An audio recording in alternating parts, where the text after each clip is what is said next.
Yes people, कैसे हैं आप लोग? होप सो गाइस आप लोग सही रहे होंगे। मैं बता दूं, मैं भी बहुत अच्छा हूं गाइस। नाउ फ्रेंड्स, हम लोग स्टार्ट करते हैं अपनी पढ़ाई को guys. As you know guys, हमने लास्ट क्लास के अंदर पब्लिक इकोनॉमिक्स का एक टॉपिक स्टार्ट किया था जिसका नाम है एक्सटर्नलिटी। ठीक है, चैप्टर 8 ऑफ हिंड्रिक्स रीडिंग से है गाइस। वहां पर मैंने आपको बताया था लास्ट क्लास के अंदर कि हमारा जो ये टॉपिक है 3 पार्ट में डिवाइडेड है। First is concept, second is example and third is हमारा टैक्सेशन थ्योरी। ठीक है, तो गाइस हमारा जो हमारा कंसेप्ट वाला टॉपिक हो गया है, अब हम इस चैप्टर का एग्जांपल्स वाला टॉपिक पढ़ रहे हैं। ठीक है, चलिए जी स्टार्ट करते हैं हम लोग पढ़ना गाइस। यहाँ पर ध्यान से समझना।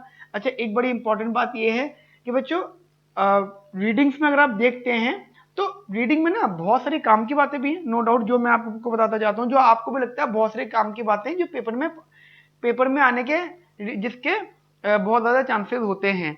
पर बेटा कुछ चीजें ऐसी भी हैं जो बहुत ज्यादा बेकार हैं और जो पेपर में बिल्कुल भी नहीं आएंगी। ठीक है, तो गाइज वो फिलहाल के लिए मैं एक आध टॉपिक हो जाता है, एक आध कंसेप्ट हो जाता है, उसको गाइज फिलहाल मैं कट करता जा रहा हूँ अभी के लिए। सबसे पहले हम सबसे इंपॉर्टेंट चीजें कर लेंगे, मतलब जो जो पेपर में 0.1% भी चांस है वो हम डिस्कस कर रहे हैं। ठीक है ना बच्चा?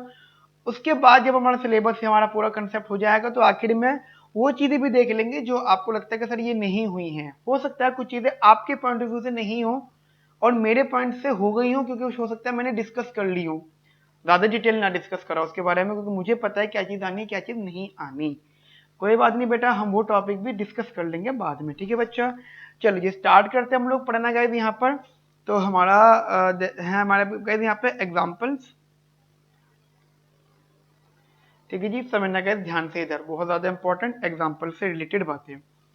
बच्चों पहली बात तो ये समझना कि examples of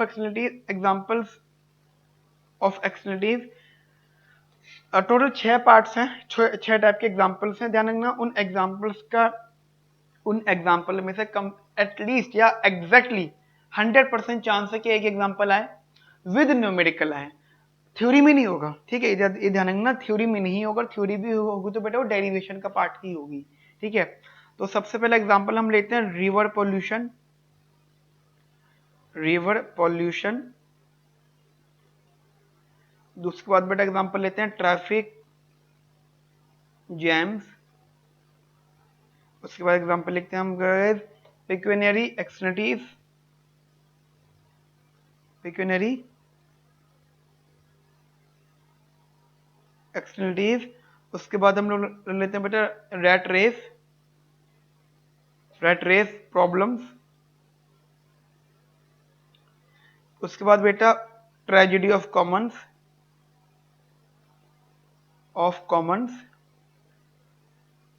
now F part is bandwagon effect. ठीक है बेटा, बैंड वैगन इफेक्ट। ठीक है जी, bandwagon effect. Got it बच्चा? तो ये बेटा हम 6 एग्जांपल्स हैं, 6 के 6 एग्जांपल्स को अच्छे से पढ़ेंगे और इसमें ऑब्वियस सी बात है पेपर में एक क्वेश्चन तो कंफर्म आएगा with derivation and with the numerical. ठीक है, ओके स्टार्ट करते हैं हम लोग क्वेश्चन। हमारा स्टार्ट करना गाइस, हम लोग यहाँ से स्टार्ट करेंगे रिवर पोल्यूशन से। ठीक है बच्चा, चलिए स्टार्ट करते हैं। बच्चा अब हम लिखते हैं रिवर पोल्यूशन वाला। तो बेटा हेडिंग लिखना है ना, रिवर पोल्यूशन। ठीक है बेटा, रिवर पोल्यूशन। इतनी बात समझ में आती है बेटा आप लोगों को मेरी?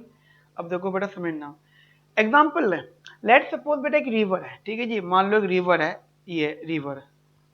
अब रिवर के अब रिवर का एक ऐसा होता है कि रिवर कहाँ से स्टार्ट हो रही है और कहाँ पे एंड हो रही है। एंड की तो चलो बात नहीं कर रहा मैं, स्टार्ट की बात नहीं कर रहा। बट ये होगा कि अगर वो रिवर ऊपर से नीचे आ रही है ना, मतलब हाई लेवल अपर लेवल से लोअर लेवल पर आ रही है। ठीक है, ऊपर से नीचे आ रही है, अप से डाउन हो रही है, तो ऑब्वियस ही बात है बेटा कि मान लो ऊपर से कुछ होता है तो उसका इम्पैक्ट सीधे सीधे पर नीचे पड़ता है, लेकिन नीचे का कुछ भी इम्पैक्ट ऊपर नहीं जाता। मान लो एक तरह का हमारा सीढ़ी है, स्टेट्स हैं, तो हम ऊपर जो स्टेट्स के टॉप पर जो कुछ करेंगे उसका इम्पैक्ट सीधे सीधे, मान लो ऊपर से पानी फेंका तो बेटा नीचे जो आखिरी स्टेट है, जो आखिरी जीना है, वहां पे दिक्कत होगी, जो मतलब वहां पे कुछ ना कुछ उसका इम्पैक्ट पड़ेगा, लेकिन उसका कन्वर्स नहीं होगा। आखिर वाले जीने पे कुछ करते हैं तो उसका उसका इम्पैक्ट अप पे नहीं जाएगा। ठीक है बच्चा, तो इसका मीनिंग क्या हो गया कि एक रिवर है और दो यहाँ पे दो फर्म्स हैं। ये फर्म अपस्ट्रीम है, ये फर्म डाउनस्ट्रीम है, ठीक है बच्चा। ये फर्म अपस्ट्रीम है, ये फर्म बेटा डाउनस्ट्रीम है। तो दो फर्म से, एक अपस्ट्रीम और एक डाउनस्ट्रीम, और दोनों ही बेटा कुछ प्रोडक्शन कर रही हैं, दोनों फर्म बेटा involve in production process. And ये कंसेप्ट क्लियर है कि बेटा प्रोडक्शन प्रोसेस में पोल्यूशन क्रिएट भी होता है, ठीक है। मतलब there is always possibility of creation of pollution after using the production process, ठीक है। अब पॉइंट ये है कि जो अप स्ट्रीम पर, जो अप है फर्म, मतलब जो रिवर के अप वाले रीजन पर है, ऊपर वाले रीजन पर है, वो अपनी प्रोडक्शन कर रही है, चलो जो करना दो उसको। बट जब वो अपनी प्रोडक्शन कर रही है तो वो जो भी कुछ कर रही है तो उसका इम्पैक्ट सीधे सीधे बेटा डाउन स्ट्रीम पर जा रहा है। मान लो उसने वहां से कोई केमिकल भी किया, मतलब वो केमिकल भी फेंका, ठीक है। अब जब केमिकल ही फेंका ना उसने अपनी रिवर में पानी गया, तो उसका इम्पैक्ट बेटा डाउनस्ट्रीम फर्म पे पड़ेगा। हाँ, अगर डाउनस्ट्रीम फर्म भी कोई केमिकल फेंकती है, कोई केमिकल रिलीज करती है, तो उसका इम्पैक्ट अपस्ट्रीम पे नहीं पड़ेगा, ठीक है बच्चा। इतनी बात आपको समझ में आती है। तो इसके अंदर बेटा परेशान कौन है, ठीक है। पॉल्यूटी और पॉल्यूटर, दो तरह के लोग होते हैं, पॉल्यूटी और पॉल्यूटर। या फिर बेचारा कौन है इसमें, बेचारा बेटा, बेचारा है हमारा यहाँ पे firm number 2, that is downstream firm, ठीक है बच्चे। इतनी बात समझ में आती है आपको।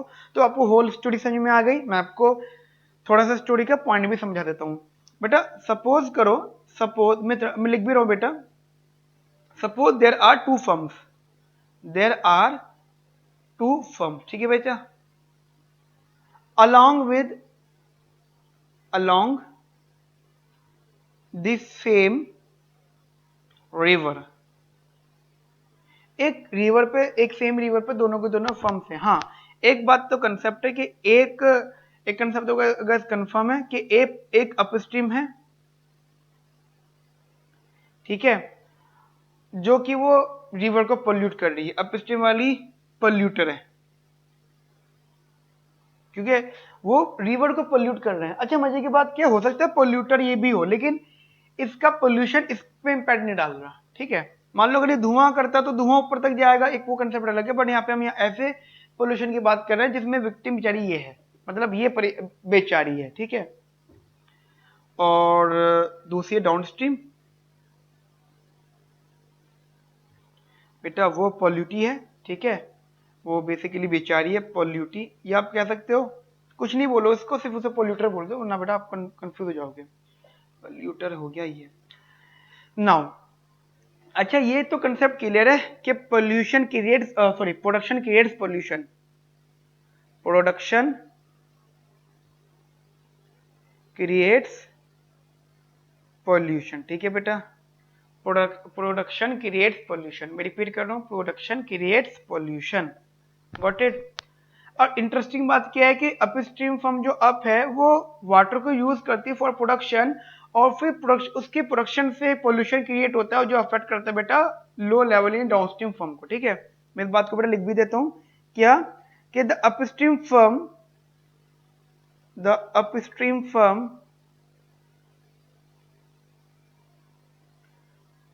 use the water uses use the water for production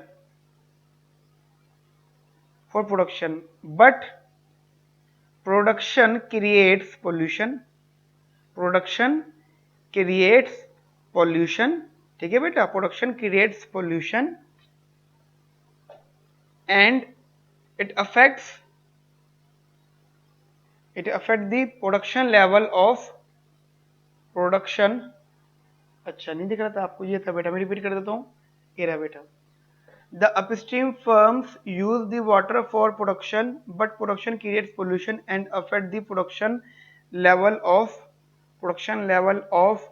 downstream firm।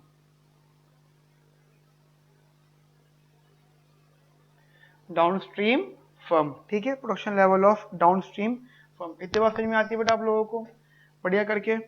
चलिए जी, देखिए समझिएगा, यहाँ पे मैं आपको साथ साथ, क्योंकि मैंने क्या कर रखा है, मैंने टेक्निकल टर्म्स एक्सप्लेन करूंगा मैं आपको बेटा, सारी की सारी पेपर में जिस तरीके से आती हैं चीजें, तो बेटा समझना है यहाँ पे ध्यान से, बहुत ज्यादा इंपॉर्टेंट पॉइंट है ये एग्जाम पॉइंट ऑफ व्यू से बेटा, ठीक है। वो ये है कि अब मान के चलो बेटा output produce by both firm is fishing, output produced by both firm, बेटा दोनों को दोनों जो फर्म है जो आउटपुट प्रोड्यूस कर रही हैं इज वो फिशिंग है, फिशिंग, ठीक है। फिश फिशिंग मतलब बेसिकली आप जानते हो मछलियां पकड़ना, तो वो जो भी फर्म है यार, जो भी उनका बिजनेस है, वो ऑथर ने डिटेल नहीं दी है, इतना बोला जी फिशिंग हो रही है, ठीक है। अब इस बात में हम तह तक नहीं जाएंगे, आखिर तक नहीं जाएंगे, क्योंकि हम बेसिकली आखिर में, क्योंकि पॉइंट ये नहीं कि वो क्या काम कर रहा है, पॉइंट ये है कि एक्सटर्नलिटीज कैसे क्रिएट हो रही है जो कि पता लग रहा है, और वो कैसे रिमूव होगी, ठीक है बच्चा, हमारा ऑब्जेक्टिव ये है। अब देखो समझना, एक तो ये हो गया, फिर है पॉइंट है कि both of them sells output, both of them sells output at constant price of ₹1, ठीक है। कांस्टेंट प्राइस ऑफ ₹1, ₹1 के प्राइस पर वो बेच रही है, मान लो एग्जांपल ये। अब आता है जी टीआर, टीआर का फॉर्मूला क्या होता है जी, पी मल्टीप्लाई बाय क्वांटिटी, है ना जी। टीआर का फॉर्मूला क्या होता है जी, पी मल्टीप्लाई बाय क्वांटिटी। अच्छा प्राइस क्या बोला हमने, 1 into quantity, that is quantity आ गया, तो this is your TR coincide with production, यानी क्वांटिटी और टीआर एक ही बात हो गई, और quantity word it's quantity is the production, ठीक है, होल कंप्लीट प्रोडक्शन। अच्छा एक बात बताओ, इनपुट के तौर पर वो लोग क्या यूज कर रहे हैं, inputs are water and labour, water and labour, ठीक है जी। इनपुट कौन कौन से, वाटर है और बेटा लेबर है, बात समझ में आई बेटा आप लोगों को मेरी इतनी बढ़िया करके, वाटर है एंड लेबर है। अच्छा इंटरेस्टिंग बात क्या, क्या वाटर चार्जेबल है ना, फ्री है, माने तो फ्री है ना, नेचुरल है, कोई की बात कर रहा हूं, बट लेबर, लेबर क्या है, कैचिंग फिश, अब मतलब एक लेबर है वो फिश कैच कर रही है, catching fish at W, W मतलब वेज रेट, ठीक है, इसको जूम इन करना चाहिए आपके लिए, बच्चे बात समझ में आती है बेटा मेरी आप लोगों की इतनी, तो दिस इज द कंसेप्ट। अब यहां से हम आगे बात करते हैं, अब आती है जी प्रोडक्शन टेक्नोलॉजी, प्रोडक्शन टेक्नोलॉजी।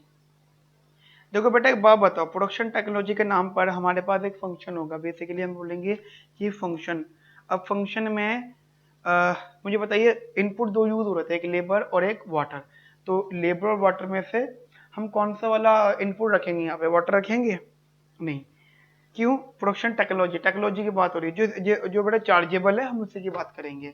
हमारे पास अगर ये अपस्ट्रीम फर्म का, अपस्ट्रीम के लिए बेटा मैंने यहाँ पे यू लगा दिया, ठीक है जी, मैंने क्या लगा दिया बेटा यहाँ पे यू, एफ यू, तो बेटा एफ यू जो फंक्शन है वो एल यू का है, ठीक है जी, एल यू, यानी अपस्ट्रीम फंक्शन जो है, अपस्ट्रीम आउटपुट फंक्शन जो है वो अपस्ट्रीम लेबर का फंक्शन है, ठीक है जी।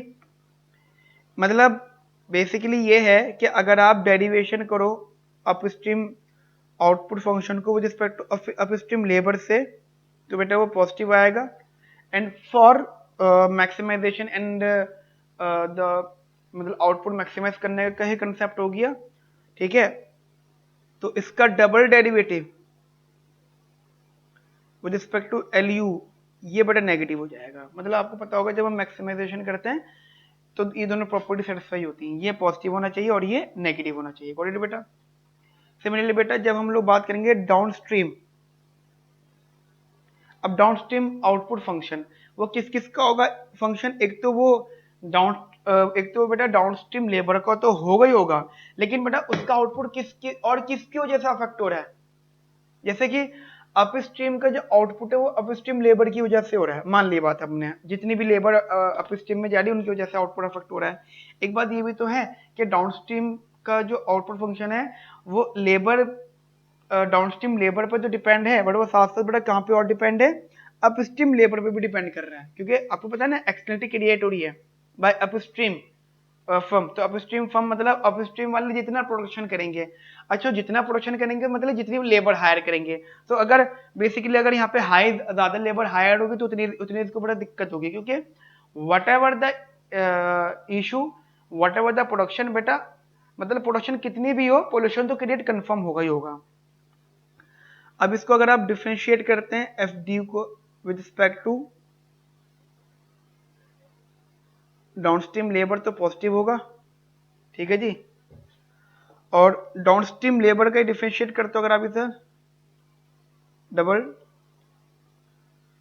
तो नेगेटिव। वो तो चलो आपको पता है मैक्सिमाइजेशन के लिए होता है, लेकिन अगर आप बेटा इसको डिफरेंशिएट करते हो with respect to upstream labour, तो बेटा वो नेगेटिव ही आएगा। क्यों? क्योंकि जितनी लेबर अपस्ट्रीम में लगती जाएगी, है ना, जैसे आपको पता है कि जितनी लेबर जितनी हायरिंग वहां बढ़ती जाएगी, इसका मतलब क्या होगा, वहां पे प्रोडक्शन और इतना हाई होता जाएगा। बिकॉज अपस्ट्रीम फर्म को जितनी लेबर हाई मिलेगी उतनी उनकी प्रोडक्शन बढ़ेगा, और बड़े जितना उनका प्रोडक्शन बढ़ेगा उतना पोल्यूशन बढ़ेगा, और बड़े जितना उनका पोल्यूशन बढ़ेगा उतना इम्पैक्ट डाउनस्ट्रीम डाउनस्ट्रीम फर्म को होगा। ठीक है, यहाँ पे मैं गलती से लगा दिया, यहाँ पे डी आएगा, ठीक है बट यहाँ पे डी आएगा, एफ डी, गॉट इट बेटा। तो this is the negative externality, negative externality, ठीक है जी। बात समझ में आती है बेटा आप लोगों को मेरी? इतनी इतनी चीज आपको बेटा समझ में आ गई? आप वीडियो को पॉज करके बेटा चीजें नोट कर लोगे, जैसे ये कंसेप्ट लिखा हुआ है तो मैं आगे बढ़ाता जा रहा हूँ, ये आपने नोटिंग कर ली यहाँ तक की, इसका बेटा मैंने आगे ये बढ़ाया तो आपने बेटा यहाँ की नोटिंग कर ली होगी, और बेटा फाइनल नोटिंग, ठीक है। आगे बढ़े बेटा, तो जरा देखिएगा ध्यान से, स्क्रीन चेंज कर लो बेटा मैं, यस दिस वन, ठीक है जी। वो तो आप समझ गए होंगे, अगर मैं यहाँ पे लिख भी देता हूँ, ये चीज तो बेटा समझ ही रहना, if more production by upstream firm, ठीक है, अपस्ट्रीम फर्म, तो this implies that less production by downstream firm, ठीक है, बाय डाउनस्ट्रीम फर्म, ठीक है बच्चा। अगर ज्यादा प्रोडक्शन अपस्ट्रीम फर्म की साइड से होगी तो बेटा कम प्रोडक्शन डाउनस्ट्रीम फर्म की साइड से होगी। इतनी बात समझ में आती है बेटा आप लोगों को मेरी? क्लियर बेटा? चलिए आगे बात करते हैं। अच्छा एक बात बताओ, हर फर्म का ऑब्जेक्टिव क्या है? ऑब्जेक्टिव ऑफ ईच फर्म, या each firm objective, each firm objective, ठीक है बच्चा, क्या है? Each firm's objective is to maximise their own profit, ठीक है बेटा, खुद का प्रॉफिट मैक्सिमाइज करना है फर्म को, ठीक है बच्चा। इतनी बात समझ में आती है आपको? Each firm's objective is to maximise their own profit. मान लो अभी प्रॉफिट है, प्रॉफिट ऑफ आईएथ फर्म, मतलब आईएथ मतलब अपस्ट्रीम डाउनस्ट्रीम, तो फॉर्मूला होगा आईएथ फर्म का आउटपुट फंक्शन माइनस का WLI। अच्छा, wage is same for all, basically there is a perfect competition in the input price market, ठीक है बेटा, wage is same for all labours, ठीक है। अच्छा, यहाँ पे आई की बात करो तो अपस्ट्रीम और डाउनस्ट्रीम ही आएगा, और यहाँ पे जो एफ है वो टोटल रेवेन्यू है, as you know total revenue, क्योंकि हमने कहा था कि अच्छा यहाँ पे एफ था क्या, basically quantity is equal to function था, ये तो था, output function is equal to function that is quantity. तो अभी भी हमने सॉल्व किया था ये वाला कि अगर प्राइस हमारे यहाँ पे 1 हो जाएगा तो फंक्शन एफ ही रह जाएगा, this is T R, this is T C. अब अगर हम इसे मान लें अपस्ट्रीम, तो ये हो गया F U L U minus का WLU, फर्स्ट इक्वेशन, फिर पाई डी, यानी FD LU LD माइनस का WLD, समझ रहे हो? आउटपुट फंक्शन तो दोनों इनपुट्स का जो है फंक्शन होगा, but cost function upstream upstream वाला होगा, डाउनस्ट्रीम डाउनस्ट्रीम वाला होगा, ठीक है जी। अच्छा, इतने बात समझ में आती है। अब मजे की बात क्या है बेटा कि वो लोकेलिटी, मान लो एग्जांपल वो लोकेलिटी सेम है, एक ही लोकेलिटी है, तो इंटरेस्टिंग बात क्या है, we assume that we have a constant labour force, we have a constant labour force, हमारे पास बेटा कांस्टेंट लेबर फोर्स है जो एम्प्लॉयमेंट लेना चाहती है, जो नौकरी ढूंढ रही है, और मान लो डिवीजन है, तो मान के चलेंगे there example there is 100 people of labour जो एम्प्लॉयमेंट ढूंढ रही हैं या फिर एम्प्लॉयड हैं in upstream firm and in downstream firm, तो उसी चीज को हम रिप्रेजेंट कर रहे हैं यहाँ पर।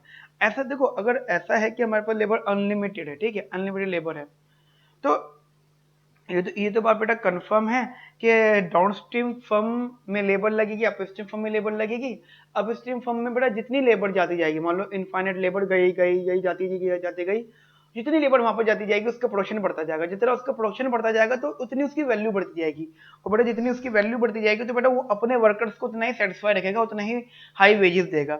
वो बात मैंने मान ली कि वेजेस सेम होगी बेटा, but wages is not the only the attractive point towards firm by the workers, ठीक है। वर्कर की साइड से फर्म की साइड अट्रैक्टिवनेस ओनली वेजेस नहीं होता, there are the another things, example some allowance मान लो, सिक्योरिटीज मान लो, फैसिलिटीज मान लो, सपोर्ट मान लो, ठीक है, हेल्थ केयर, एजुकेशन, बच्चों की पढ़ाई लिखाई, there are the multiple things, ठीक है। तो उतना ज्यादा होगा, तो इसका मतलब ये थोड़ी अनलिमिटेड लेबर है तो सारी तो लेबर वहीं चली जाएगी, क्यों? क्योंकि इसका उल्टा इम्पैक्ट क्या होगा कि डाउनस्ट्रीम लेबर, मतलब डाउनस्ट्रीम के अंदर भी लेबर आती जाएगी, लेकिन डाउनस्ट्रीम वाली फर्म अफेक्ट होती जाएगी, और जितना उसका अफेक्ट होगा उतना उसका प्रोडक्शन कम होगा, और बड़ा जितना उसका प्रोडक्शन कम होगा उतने उतने बेटा वो कम कमाएगी, जितना बेटा वो कम कमाएगी उतना बेटा वो अपने वर्कर्स को उतना सेटिस्फाई नहीं रख पाएगी। तो ये कहानियों की बजाय, ये कहानियों में फंसने से पहले या फंसने के बजाय हम लोगों ने कहा अजम्पशन ले ली, there is a constant labour, ठीक है, कांस्टेंट लेबर फोर्स। तो इसलिए total stock of labour constant मान ली हमने बेटा, जो कि हम मान लेंगे हॉरिजॉन्टल पर होगी। मान लो अभी मैं डायग्राम बनाने वाला हूं हॉरिजॉन्टल, ठीक है बेटा।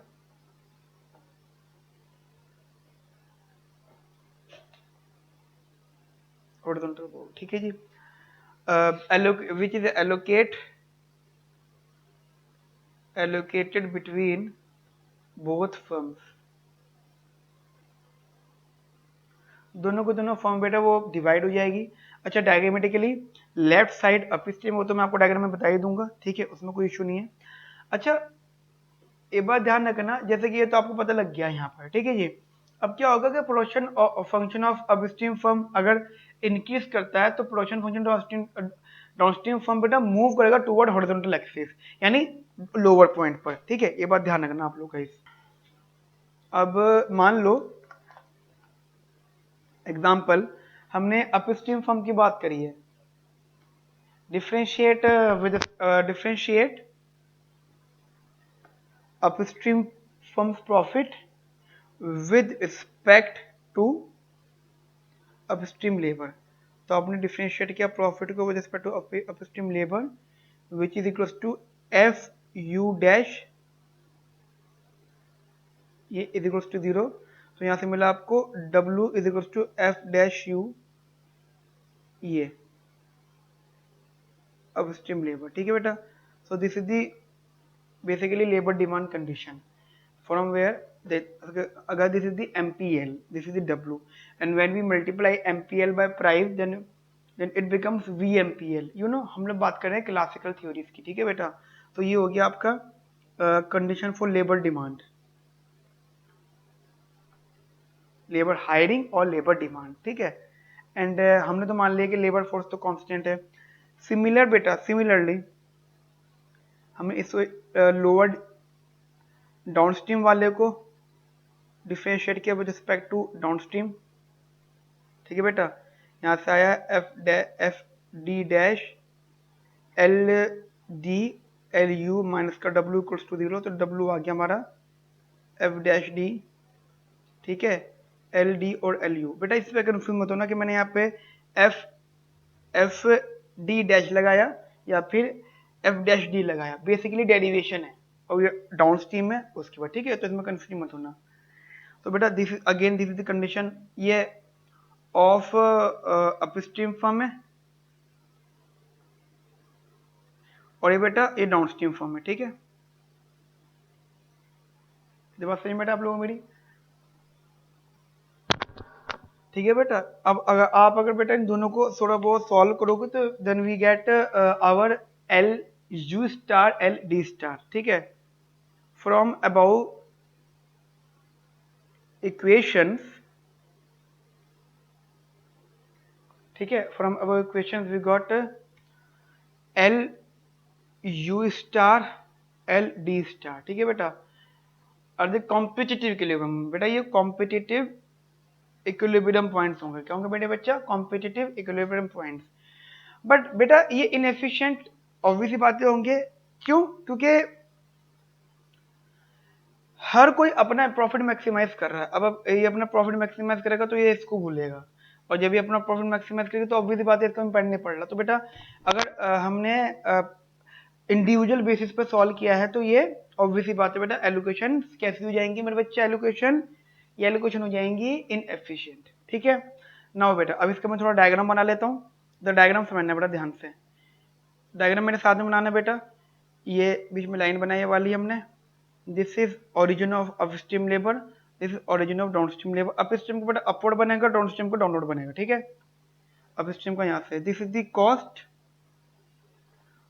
Of upstream firm and this is the output function TR of upstream firm. Similarly अब इसको उल्टा कर दो बेटा, ये ऐसी होगी पिक्चर, दिस इज ये हो गया, ये हो गया OD, ठीक है। This is the cost and this is the TR of downward downstream firm, cost of downstream firm, ठीक है जी। तो बेटा रैंडमली बेसिस पर जहां पे इनका प्रॉफिट मैक्सिमाइज होगा, revenue minus cost firm one का।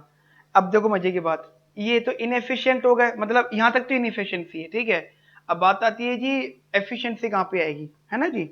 अब बात अटकती है आके कि जी एफिशिएंसी कहाँ पर आएगी, तो एफिशिएंसी बेटा वहां पर आएगी जहाँ पे दोनों फर्म्स एक दूसरे के बारे में सोचें। तो बेटा ये चीज डायग्रामेटिकली होगी कि ये फर्म अपस्ट्रीम का मैक्सिमम प्रॉफिट है, ये वाला पॉइंट, और ये एग्जाम्पल हम ये अजम्पशन ले लेंगे या डायग्रामेटिकली सोच लेंगे कि ये एक ऐसी जगह कट हो, यहाँ पर एग्जाम्पल दे रहा हूं मैं कि यहाँ पे अपस्ट्रीम फर्म का भी प्रॉफिट मैक्सिमाइज हो और यहाँ पे डाउनस्ट्रीम फर्म का भी प्रॉफिट मैक्सिमाइज हो, क्योंकि तुम्हें पता है TR minus TC is the profit, and जहाँ पे प्रॉफिट इनका मैक्सिमाइज होता है बच्चा, जहाँ पर भी इनका प्रॉफिट मैक्सिमाइज होता है बेटा फर्म वहाँ पे क्या हो जाता है जी, फर्म के लिए वो लेवल और ऑप्टिमम हो जाता है। तो बेटा दिस इज द पॉइंट जहाँ पे फर्म अपस्ट्रीम भी ऑप्टिमाइज हो रही है, मतलब प्रॉफिट मैक्सिमाइज कर रही है, और ये भी फर्म डाउनस्ट्रीम फर्म बेटा अपना प्रॉफिट मैक्सिमाइज कर रही है।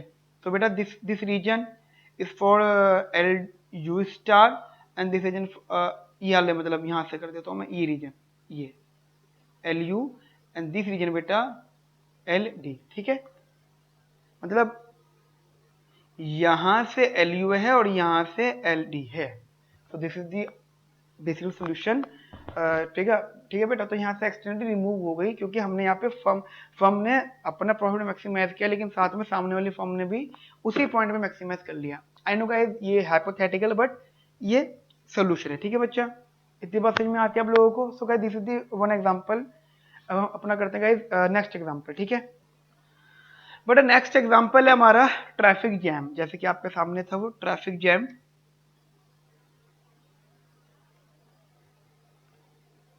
ठीक है जी।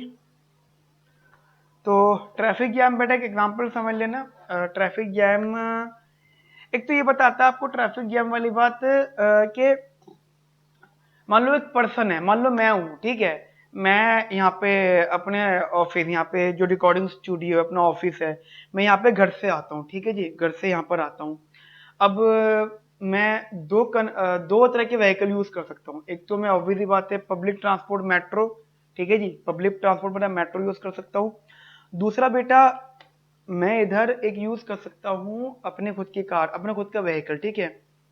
अब पॉइंट ये है, डिस्कशन जरा ये है कि what is the externality here, यहाँ पे एक्सटर्नलिटी है क्या, क्या है बेटा एक्सटर्नलिटी यहाँ पर?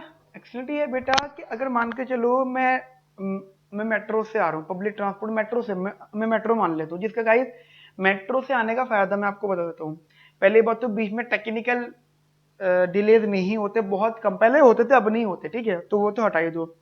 अदरवाइज गाइज हम जब एंट्री करते हैं, मान लो हमने एंट्री कर दी कार्ड पर, मतलब कार्ड लगाया, ठीक है, स्मार्ट कार्ड से हमने एंट्री कर गए, तो हमें पता होता है कि ऑन एन एवरेज अप्रोक्सीमेटली हम कितने बजे एग्जिट कर जाएंगे, है ना, और डेली का रूटीन हमें पता होता है।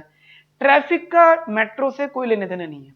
हाँ, भीड़ का हो सकता है लेने देना, तो मान लो कोई दूसरी टाइम में कर लो। हमने अजम्पशन ले ली कि मेट्रो से एक कांस्टेंट टाइम लगेगा, हमें कम्यूटिंग टाइम कांस्टेंट लगेगा कि ठीक है, time taken bye metro is मान लो 40 मिनट्स, 40 मिनट बेटा कांस्टेंट लगेंगे, ठीक, चलिए ये बात मान ली हमने, इसमें कोई इशू नहीं है। बट गाइज मैं पब्लिक ट्रांसपोर्ट यूज कर रहा हूँ और फिर एक दिन में अपना खुद का कार, अपनी व्हीकल यूज कर लिया। अब यहाँ पे गाइज क्या फर्क हुआ जरा समझना। जब हम अपने व्हीकल से आते हैं तो व्हीकल से आने का मतलब हम रोड यूज कर रहे हैं, और रोड यूज करने का मतलब क्या है गाइज, ये मैटर करता है कि रोड पर ट्रैफिक कितना है, क्योंकि टॉपिक हमारा ट्रैफिक जैम है, ट्रैफिक है। अब बेटा सुनो, अगर ट्रैफिक जैम है, बहुत ज्यादा है, कंजेस्टेड एरियाज है, कंजेस्टेड है, रोड पे बहुत सारी गाड़ियां हैं, यानी हम एक ऐसे टाइमिंग पर निकल रहे हैं अपने घर से, हम एक ऐसे टाइमिंग पर निकल रहे हैं अपने घर से जहां जिस टाइम गाइज एक रोड पे बहुत सारे व्हीकल्स हैं, तो ऑब्वियसली बात है बेटा मैं लेट हो जाऊंगा, है ना, लेट हो जाऊंगा। और मजे की बात क्या है कि मैं मेट्रो यूज नहीं कर रहा, व्हीकल यूज इसलिए कर रहा हूं कि मुझे लगता है कि मैं जल्दी पहुंच जाऊंगा। ये बात भी बेटा कभी कभी हमारा, कभी कभी मोस्टली होता है कि घर में रोड वोड पूरा सही खुला मिला, कोई दिक्कत नहीं, तो बेटा वो हम मेट्रो से तेज पहुंच जाते हैं, पब्लिक ट्रांसपोर्ट से बहुत तेज पहुंच जाते हैं, ठीक है, ये होता है। लेकिन बेटा यहाँ पे एक्सीडेंट क्या हो गई, अब मैं अगर अपने व्हीकल से आ रहा हूँ, तो अगर मुझे बीच में ट्रैफिक जैम मिल गया, तो बेटा ट्रैफिक जैम या कंजेस्टेड एरियाज या फिर नंबर ऑफ कम्यूटर्स, ठीक है, number of vehicles is the externality for me. So on that level मुझे डिसाइड करना है कि यार मुझे अब पब्लिक ट्रांसपोर्ट यूज करना है या फिर अपना प्राइवेट ट्रांसपोर्ट यूज करना है, क्योंकि अगर मैं पब्लिक ट्रांसपोर्ट यूज करता हूँ तो मुझे कोई दिक्कत नहीं है, भीड़ है तो थोड़ा वेट करके आ जाऊंगा, लेकिन मुझे मुझे पता होगा टाइमिंग क्या है, कितने बजे एंट्री करी, कितने बजे एग्जिट करा है। लेकिन अगर मैं अपने व्हीकल से आ रहा हूँ तो बेटा मुझे बिल्कुल नहीं पता कितने बजे मैं एंट्री, कब मैं रोड पे निकल रहा हूँ, कब मैं अपने ऑफिस पहुंच रहा हूँ, ठीक है बच्चा। So this is the whole concept of traffic jam. Hope से आप लोग समझ गए होंगे। यहाँ पे दो एग्जांपल लेके चलेंगे हम लोग, एक मेट्रो का और एक कार का। तो let's suppose there are two vehicles, suppose there are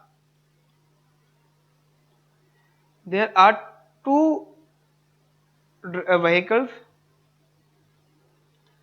one is car या ट्रेन मान लो, ठीक है, ट्रेन मान लो।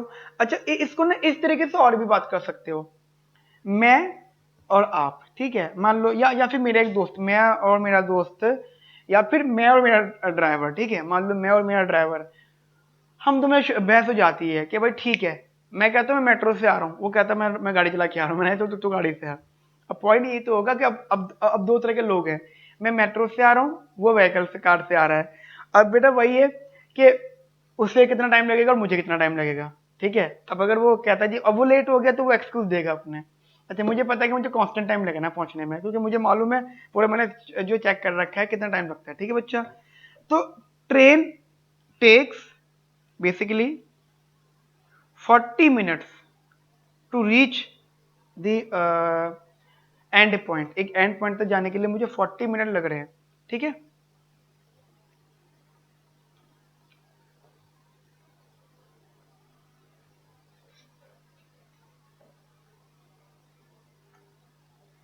ठीक है जी, 40 मिनट लग रहे हैं। और कार से depend time taken, it takes time taken depends on the traffic, फिर डिपेंड करेगा, ठीक है, डिपेंड ऑन ट्रैफिक। अब यहां पे जो कंजेस्शन है इज द एक्सटर्नलिटी,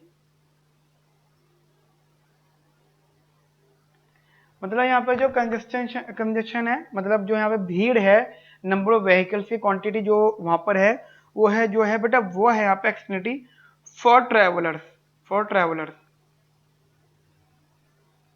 ठीक है जी, फॉर ट्रैवलर्स। अब ऑब्वियसली बात है, अगर नंबर ऑफ पीपल ज्यादा होते जाएंगे, मान लो बेटा नंबर ऑफ पीपल ज्यादा है, तो ध्यान से समझना इधर, they they raise the commuting time, ठीक है, raise the commuting time, commuting time बेटा बढ़ेगा बेसिकली, ठीक है। इतनी बात समझ में आती है।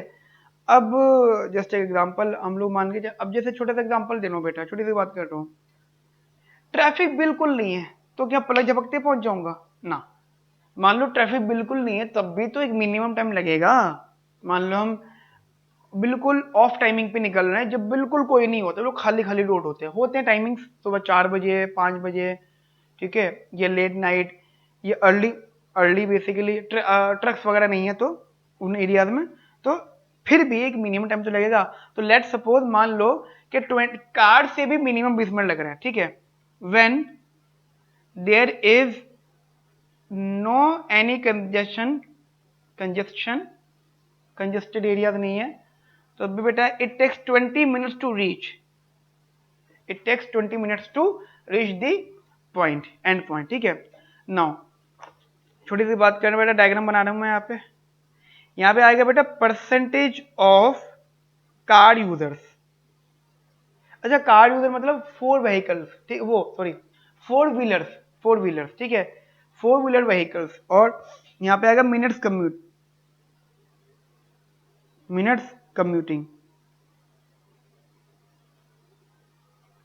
मिनट्स कम्यूटिंग, और यहाँ पे आएगा बेटा परसेंटेज ऑफ कार यूजर्स, ठीक है। ये हो गई जी ट्रेन। अब देखो ये तो कंसेप्ट क्लियर है ना। हाइपोथेटिकली मान लेते हैं कि there is no any technical issues, there is no delayed in their timing, there is no crowded, ठीक है। क्राउड होता तो बेसिकली इतना क्राउड नहीं, राजीव चौक वाले क्राउड की बात नहीं कर रहा मैं, जो राजीव चौक हमारा सीपी कनॉट प्लेस वाला, ठीक है, उसकी बात नहीं कर रहा मैं नॉर्मल बात कर रहा हूँ। तो 40 मिनट लगेंगे to reach our end point, ठीक है। ये कार का है। अब बेटा कार को भी मिनिमम कुछ तो पॉइंट लगेगा। मान लो कार यूजर्स बिल्कुल जीरो, मेरे अलावा कोई है ही नहीं, मेरे अलावा या मतलब मेरी गाड़ी के अलावा कोई और गाड़ी है ही नहीं, तब भी बेटा कुछ तो मिनिमम मिनट लगेंगे, ठीक है। बट बेटा शायद तुम्हें पता ही है कि ये बात भी अच्छी नहीं। मान लो तुम अकेले तुम रोड पे जा रहे हो और उस रोड पे कोई नहीं है, बिल्कुल लंबे रोड पर कोई नहीं, आप अकेले ही हो, ये भी आपको घबराहट होगी, है ना। जादू मतलब है ही नहीं, कोई भूत आ जाएगा, ठीक है। सॉरी मजाक करा, ठीक है। तो वो भी अच्छी बात है, फिर भी हम बोलेंगे 20 मिनट तो कम से कम लगेंगे।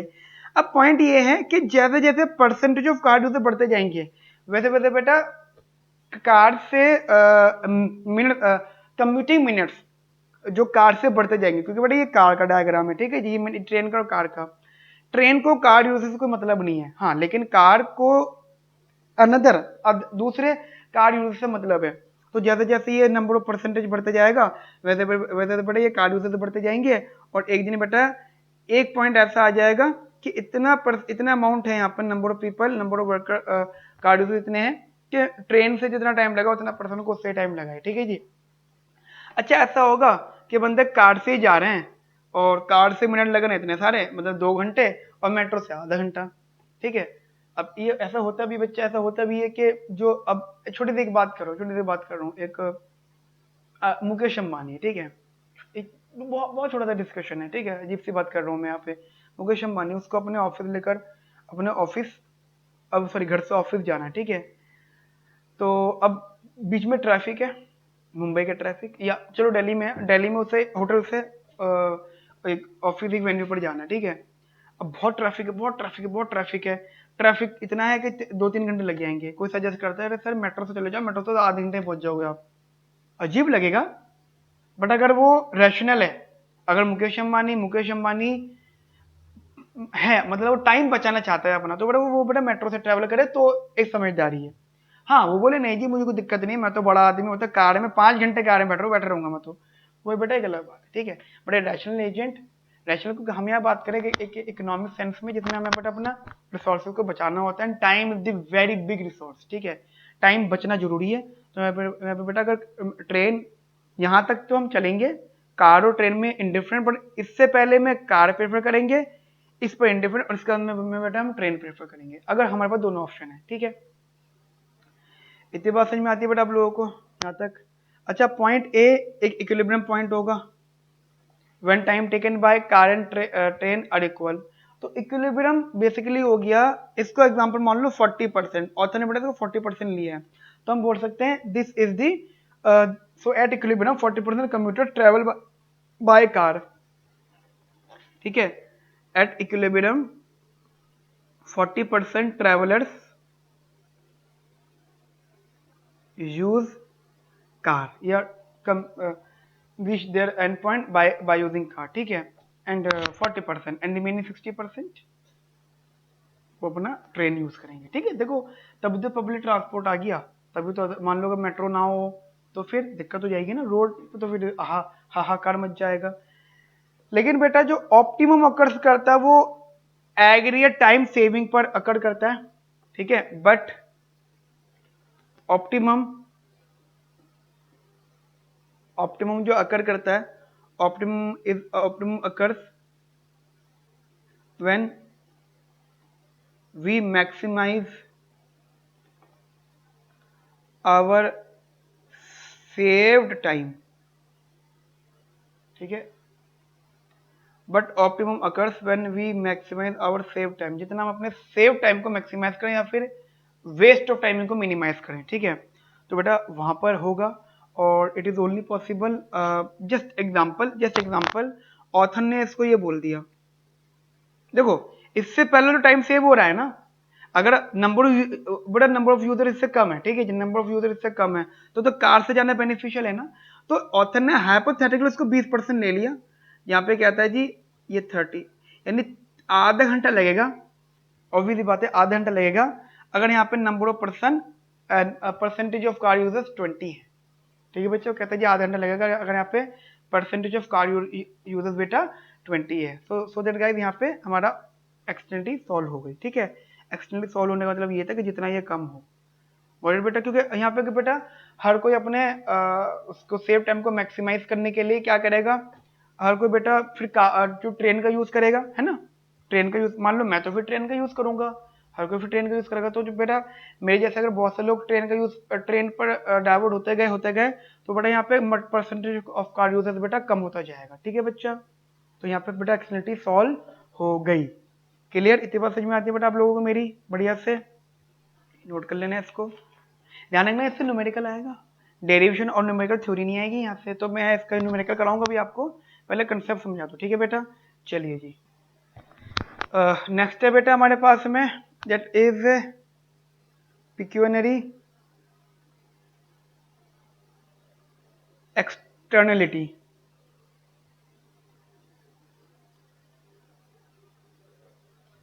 पिक्यूनरी एक्सटर्नलिटी या फिर कैरियर ऑप्शन, ठीक है, कैरियर।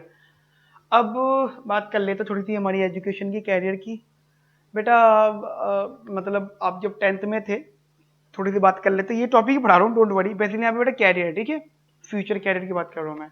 ये बट बेटा आप 10th में थे जब आपको साइट्स स्ट्रीम्स चूज करनी थी, ठीक है। तो आपको किसी ने बेसिकली पूछा होगा बेटा आपको क्या करना है, इंजीनियर बनना है, डॉक्टर बनना है। आपने बोला होगा तो जी जो आपने बोला होगा, अब ये एग्जाम्पल दे रहा हूँ, आप कहते हो जी ऑफर रखा इंजीनियर का या डॉक्टर का, ठीक है, दो ऑफर रखे आपके आगे, इंजीनियर या डॉक्टर। इंजीनियर के लिए ऑब्वियसली बात है आपको मैथमेटिक्स लेनी है, डॉक्टर के लिए आप ऑब्वियसली बात है आपको बायोलॉजी लेनी है। अच्छा ये कंसेप्ट कंफर्म है कि या तो आप मैथ ले सकते हो या फिर आप बेटा बायोलॉजी ले सकते हो, ठीक है। दोनों लेने वाला ऑप्शन होते हैं कॉलेजेस में और स्कूल्स में, बट नहीं लेनी, ठीक है। इधर यू आर फ्रॉम पीसीएम और यू आर फ्रॉम पीसीबी, ठीक है, फिजिक्स केमिस्ट्री मैथ या फिर फिजिक्स केमिस्ट्री बायोलॉजी, ठीक है बच्चे, इतनी बात समझ में आती है? ओके नाउ अब बेटा छोटा सा एग्जांपल दे रहा हूँ मैं, छोटा सा एग्जांपल।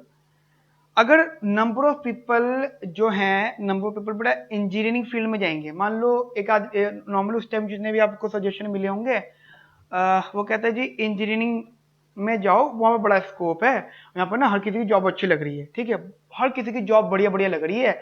डॉक्टरी में क्या है, बड़ा लंबा प्रोसेस है, मान लो एक्स वाई दैट कि वो ऐसा होता है वैसा होता है, चीड़-फाड़ होती है, ब्लड होता है, दिल कमजोर होता है तो फिर नहीं कर सकते आप, पोस्टमार्टम भी करना पड़ सकता है, ठीक है, ब्लड देखना पड़ता है, ऑपरेशन करने पड़ते हैं, ठीक है, देयर आर मल्टीपल इश्यूज के लोग इसको मना कर रहे हैं।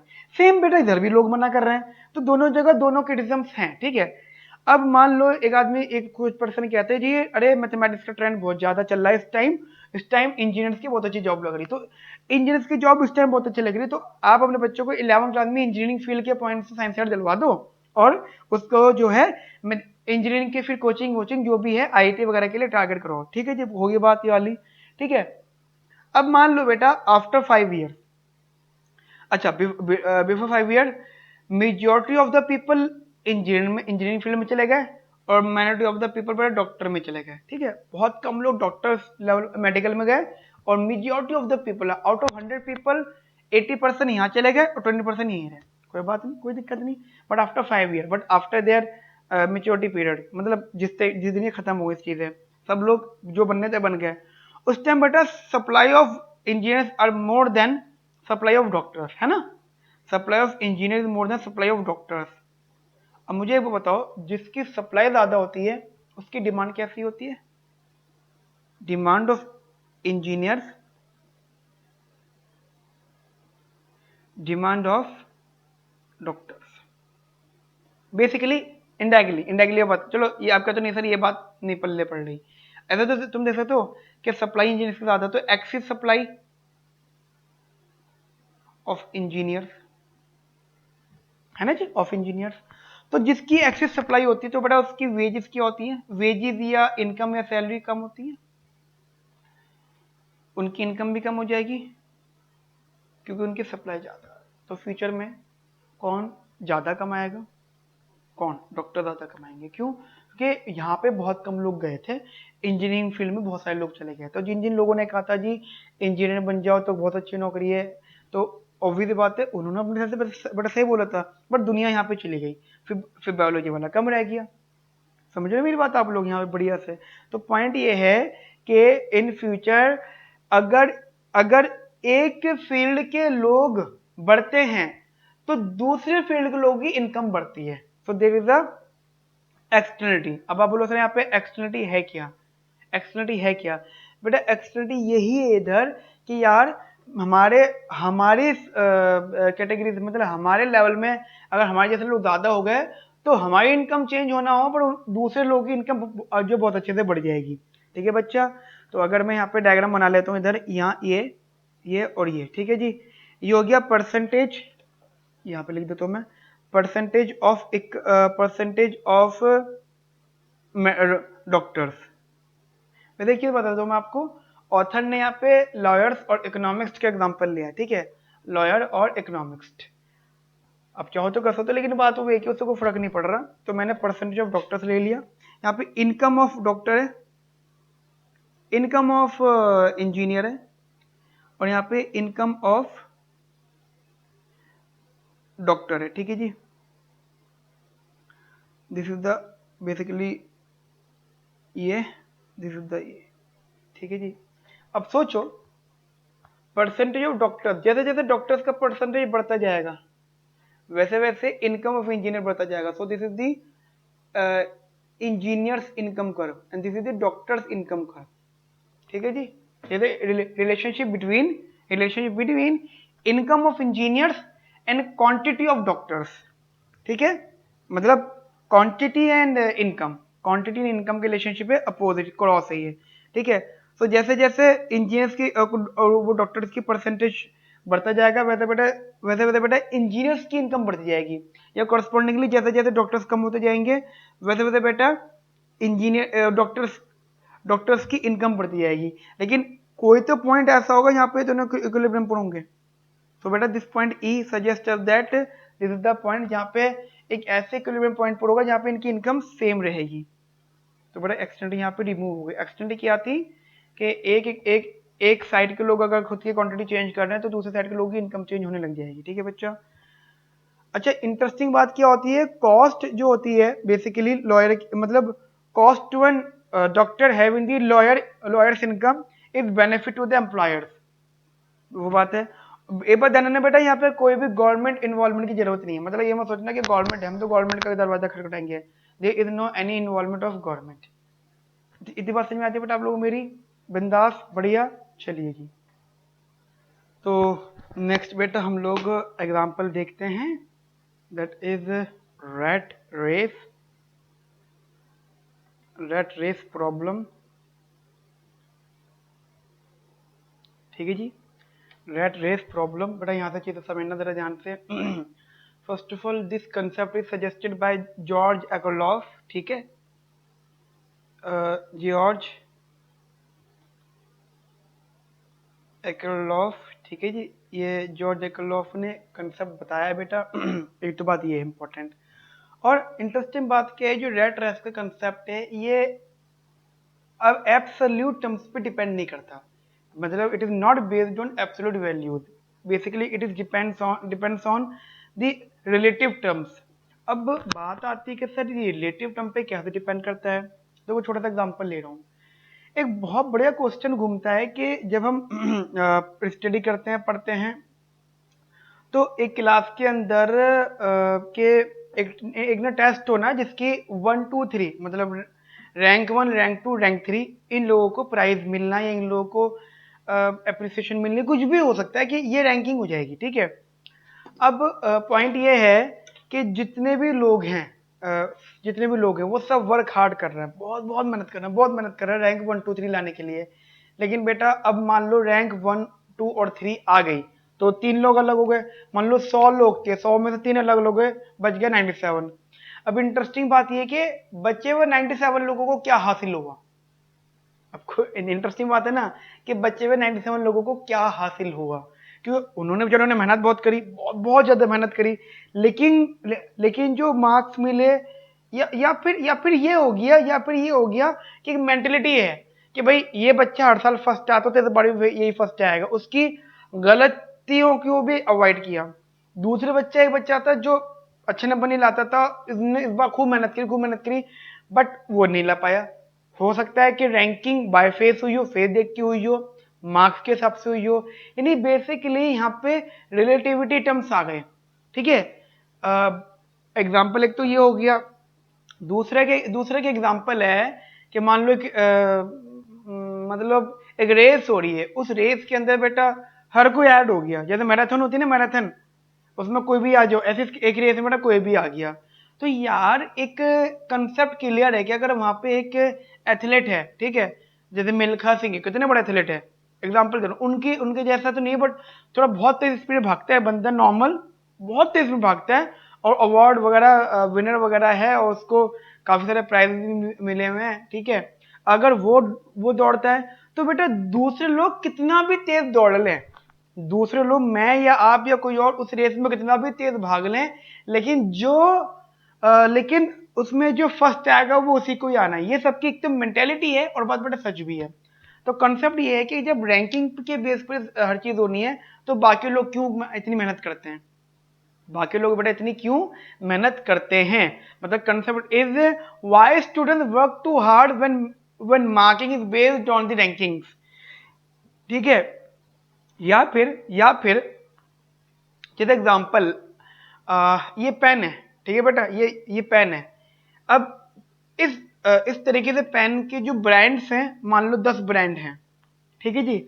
अब एक पेन ने ऐड करवाया, एडवर्टाइज कराया, प्रमोशन करवाया, जैसा प्रमोशन इस पेन ने कराया, बाकी के 9 ब्रांड्स ने भी सेम प्रमोशन करवा दिया, यानी सबने सेम इक्वल कर दिया, सबने वर्क हार्ड किया और प्रमोशन सेम लेवल का करवा दिया।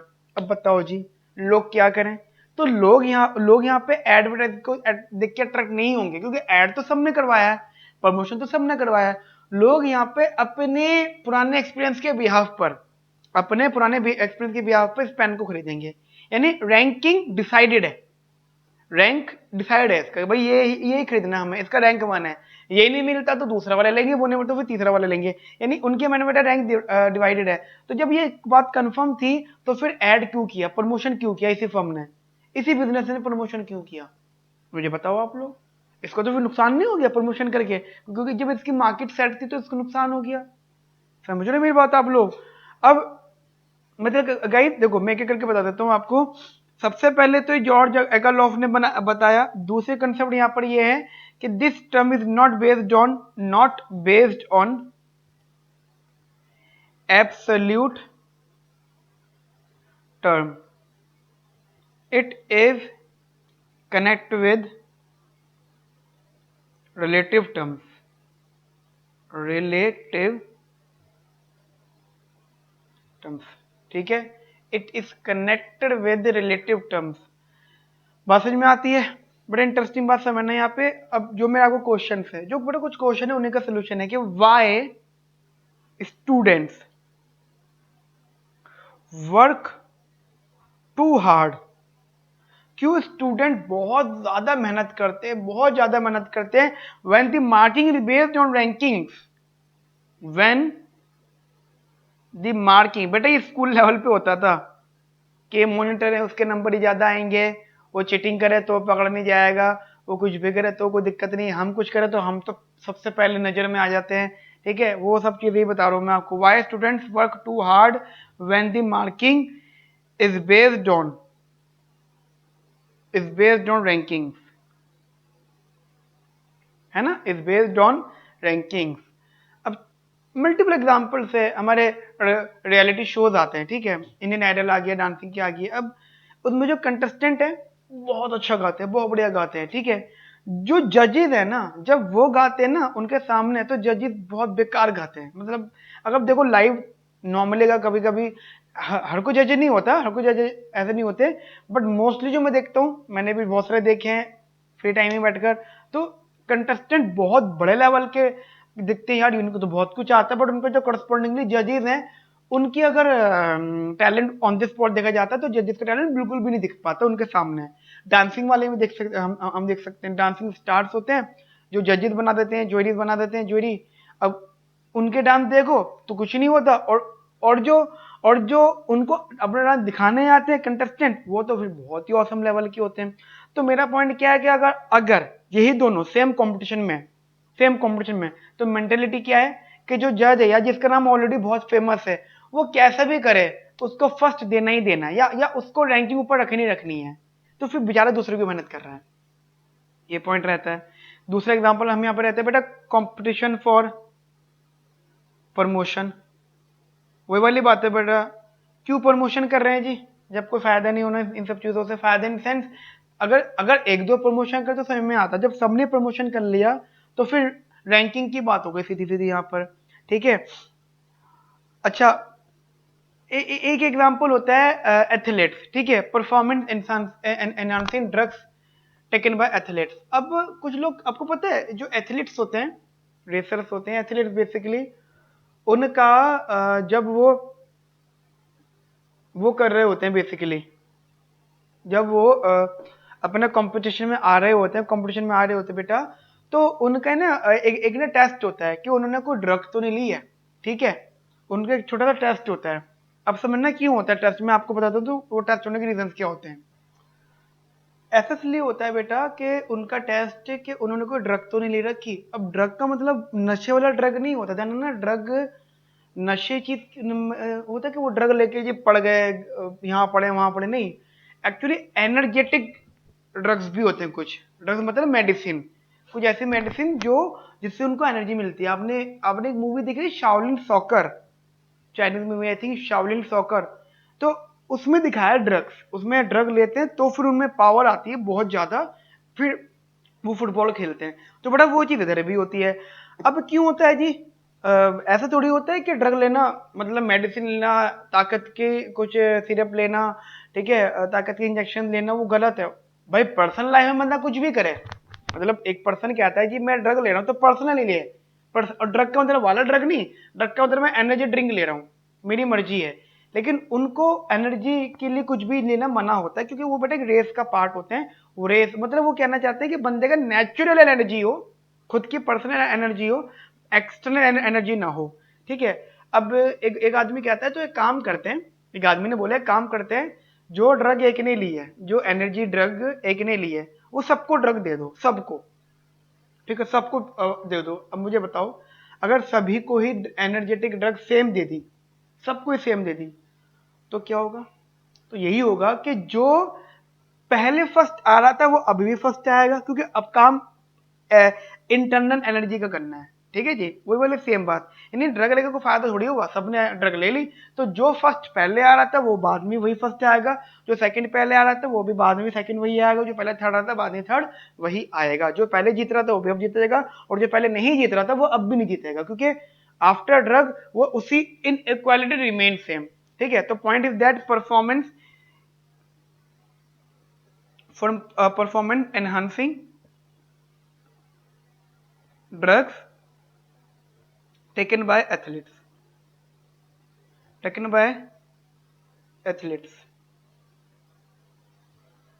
अब मजे की बात क्या होती है, यहां पर जितने भी एफर्ट्स होते हैं बेटा, वो सबके सब एफर्ट क्या हो जाते हैं, cancel out. All the efforts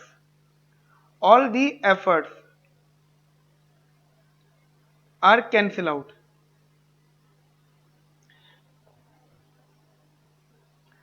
तो जितने भी इफेक्ट्स होते हैं बेटा, सबके सब इफेक्ट बेटा कैंसिल आउट हो जाते हैं। ठीक है, समझ में आई मेरी बात आप लोगों को।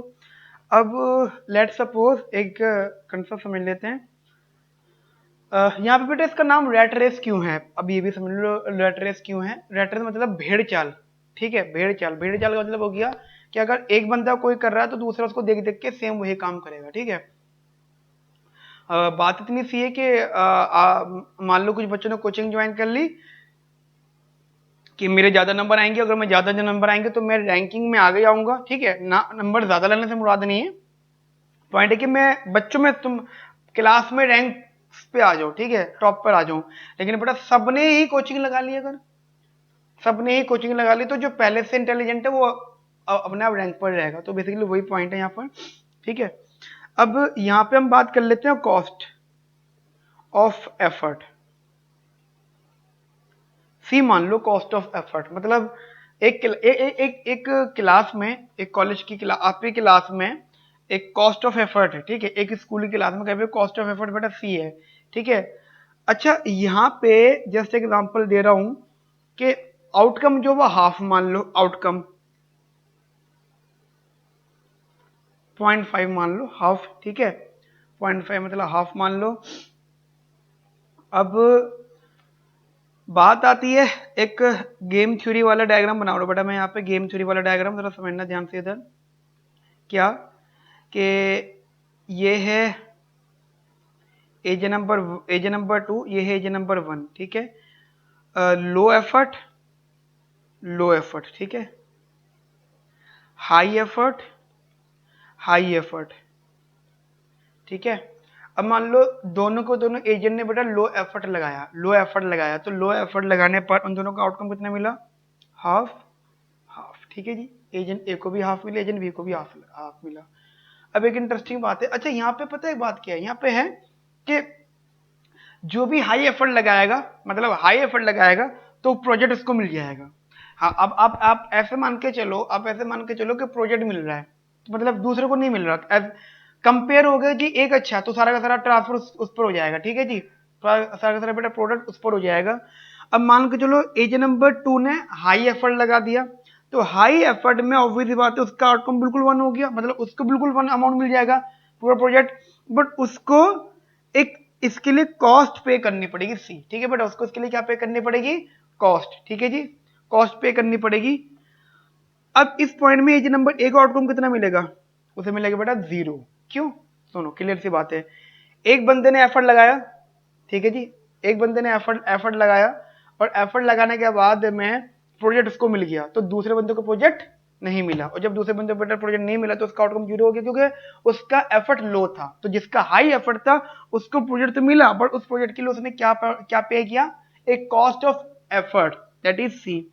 सिमिलर पॉइंट बेटा एज नंबर ए के लिए हो रहा है कि अगर उसने हाई एफर्ट लगाया तो उसको 1 आउटकम तो मिलेगा, बट उसके लिए कॉस्ट माइनस हो जाएगा, और दूसरे एजेंट को 0 मिलेगा, क्योंकि दूसरे एजेंट ने बच्चा लो एफर्ट लगाया। ऑन द सेम साइड अगर दोनों को दोनों ही एजेंट हाई एफर्ट लगा दें, तो ऑब्वियसली बात है बेटा, एक बात बताओ, दोनों को दोनों एजेंट का हाई एफर्ट लगाया, तो आपको पता है कि हाई एफर्ट लगा दोनों को हाफ हाफ मिलेगा, लेकिन दोनों को दोनों हाफ हाफ लेने के लिए कुछ कॉस्ट पे कर रहे हैं, क्योंकि दोनों ने हाई एफर्ट लगाया था। अब इस बात को सीधे कोचिंग पर ले आओ, आपने कोचिंग ज्वाइन कर ली जी, ठीक है, मान लो कोचिंग ज्वाइन नहीं करी, तो हाफ ऑफ मार्क्स आ गए, हर किसी में सबके मार्क्स 50% 50% है, ठीक है जी, कोई बात नहीं। फिर क्या हुआ, एज एज नंबर 1 ने कोचिंग ज्वाइन नहीं करी, एफर्ट कुछ नहीं लगाया, एज नंबर 2 ने कोचिंग ज्वाइन कर ली।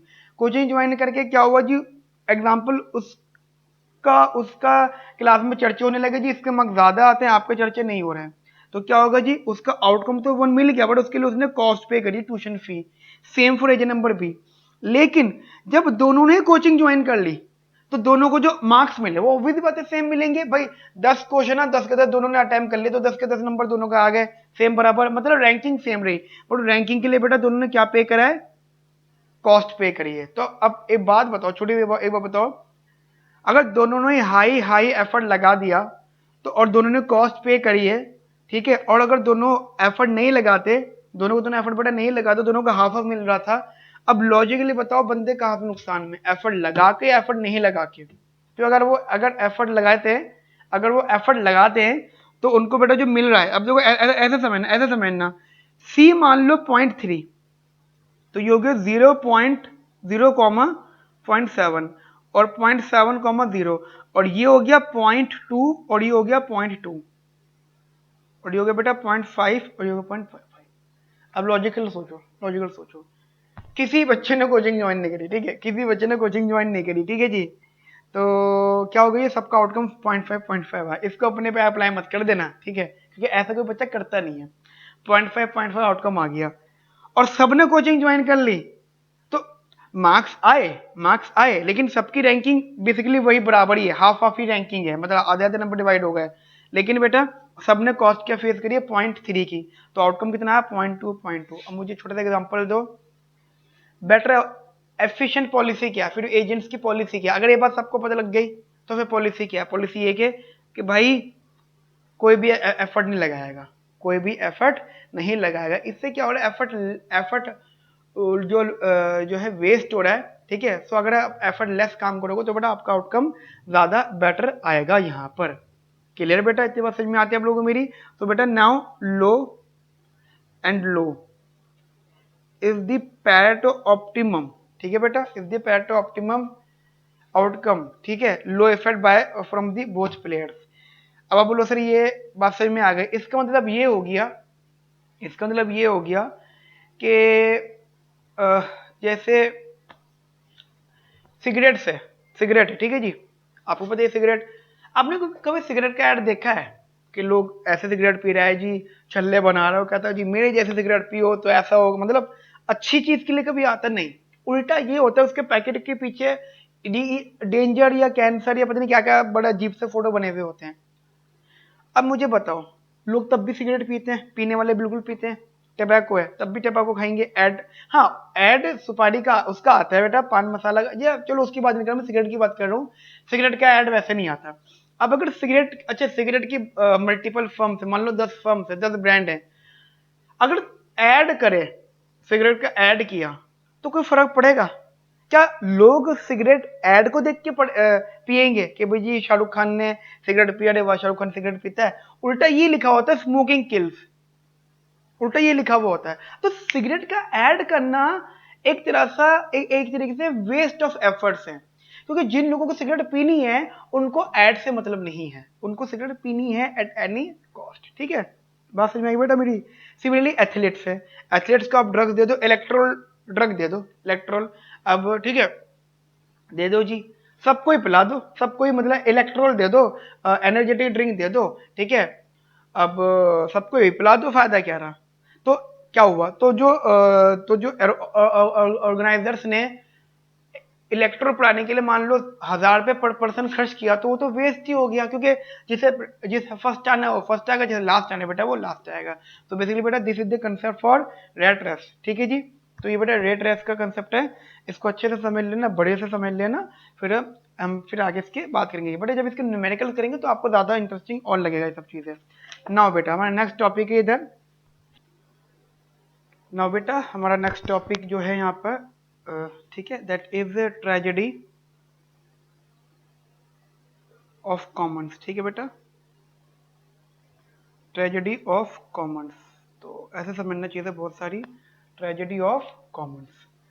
अब पॉइंट क्या है बेटा इधर समझने की चीज, जैसे कि आपको पता है कि ट्रेजेडी ऑफ कॉमन्स का मतलब क्या होता है बेटा, ये प्रॉब्लम तब क्रिएट होती है जब रिसोर्स पर कॉमन राइट होता है लोगों का, रिसोर्सेज पर, ठीक है, कॉमन राइट होता है हमारा जो लोगों का। जैसे एग्जांपल रोड है, ठीक ठीक है, तो ट्रेजेडी ऑफ कॉमन वहाँ पे होगा क्योंकि रोड पे ऑब्वियस बात है पब्लिक गुड है, तो आपको पता होगा। तो अभी बेटा सबका राइट है, तो हर कोई बंदा क्या होता है अपने खुद की यूटिलिटी मैक्सिमाइज करना चाहता है। Each and every person wants to maximise their own utility, ठीक है, जिसकी वजह से तो ये बात आप लोग समझ गए होंगे, मैं बड़ा फिर रिपीट कर देता हूँ कि ट्रेजेडी ऑफ कॉमन्स अराइज तब होता है जब रिसोर्सेज पर कॉमन यूज होता है। जैसे एग्जांपल बेटा रोड है, या फिर रिवर है, या फिर एक ऐसी चीज़ है जहाँ पे पार्क है, तो हर किसी का कॉमन राइट है, तो हर कोई अपनी खुद की यूटिलिटी मैक्सिमाइज करना चाहता है वहाँ पर, ठीक है। तो ये कंसेप्ट है, तो अभी हम डिस्कस कर लेते हैं, रीडिंग्स के हिसाब से डिस्कस कर लेते हैं। तो arises when it arise when there is a common right on resource। जब रिसोर्स पे बेटा कॉमन राइट होता है ना, रिसोर्सेज पर कॉमन राइट होता है, तो ये चीज अराइज होती है, ठीक है। अब यहाँ पे एग्जांपल ले लेते हैं हम लोग, लेट सपोज एग्जांपल, हमने यहाँ पे एग्जांपल लिया, consider a lake, consider a lake, that can be used, that can be used that can be used by fishermen, that can be used by fishermen from a village, from a village, ठीक है जी। Just example दे रहा हूं बेटा मैं आपको। अच्छा देखो point क्या है कि मैं लिख रहा हूं, टेक्निकल टर्म लिख रहा हूं, यही चीज रीडिंग में बेटा कहानी में दे रखी है। मुझे सबसे बेकार चीज लगी बेटा रीडिंग्स की है, हर चीज कहानी में दे रखी है, मैं चाहता हूँ चीजें लिखित में हो आपको। जैसे कि पॉइंट है, ठीक है, ये एक पॉइंट हो गया। दूसरा पॉइंट बेटा, अब fisherman does not have a boat, तो इंटरेस्टिंग बात क्या है, इतना मीन थोड़ी बोट। अब हम बात करें फिशिंग की, तो बेटा बोट अच्छी खासी महंगी आती हैं, तो फिशरमैन के पास बेटा कोई बोट नहीं है, तो वो क्या करेगा, बोट को रेंट पर लेगा एट कॉस्ट सी। तो मैं उसी चीज की बात कर लो, तो बेटा fisherman does not have a boat, does not have a boat, but he can gets on rent, at cost fee, ठीक है बच्चों, यानी सी कॉस्ट पर वो बोट को रेंट करेगा, ठीक है। अच्छा एक इंटरेस्टिंग बात क्या है कि अब मान लो जैसे उन्हें रेंट पर हायर कर ली, अच्छा एक फिशरमैन थोड़ी है, या फिर वो जो एजेंट है, मतलब वो अकेला थोड़ी है वहां पर, तो जैसे बहुत सारे लोग होंगे। अगर बेटा फिशरमैन हायर्ड, अगर वो बोट हायर कर रहा है तो एक बोट थोड़ी ना लेगा, वो तो मल्टीपल बोट ले सकता है, बोट, ठीक है। तो मान लेते हैं, let suppose B dash boats hired on a day, एक दिन में बी डैश बोट हायर होती हैं, then number of fishes caught, then फिर बेटा अगर मान लो बी बोट हायर्ड हुई हैं, तो नंबर ऑफ फिशेस, जो फिश वो पकड़ेंगे, फिशिंग करेंगे बेटा, वो डिपेंड करेगी फंक्शन पर, ठीक है, बेसिकली बोट्स पर। तो catching fishing is a function of what, boats, ठीक है। तो आप कह सकते हो क्वांटिटी ऑफ, या फिर नंबर ऑफ फिशेस कॉट। हाँ जी बेटा, वो हो जाएगा is equals to quantity which is a function of boat, ठीक है बेटा, which is a function of boat.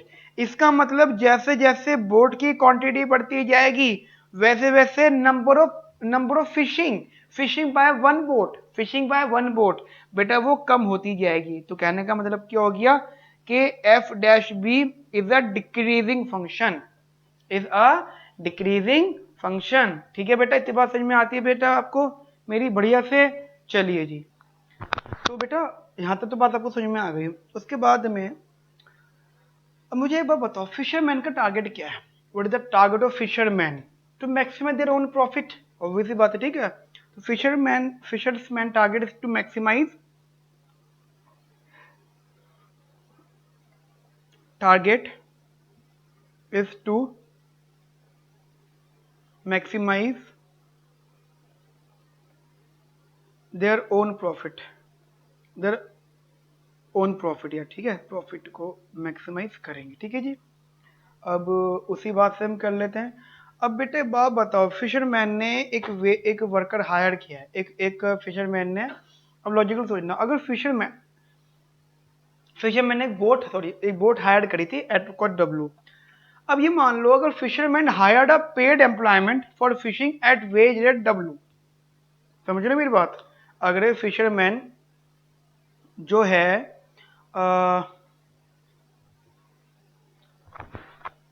मैं रिपीट करूँ बेटा, फिशरमैन ने एक तो बोट हायर करी है। अब अगर बेटा फिशरमैन एक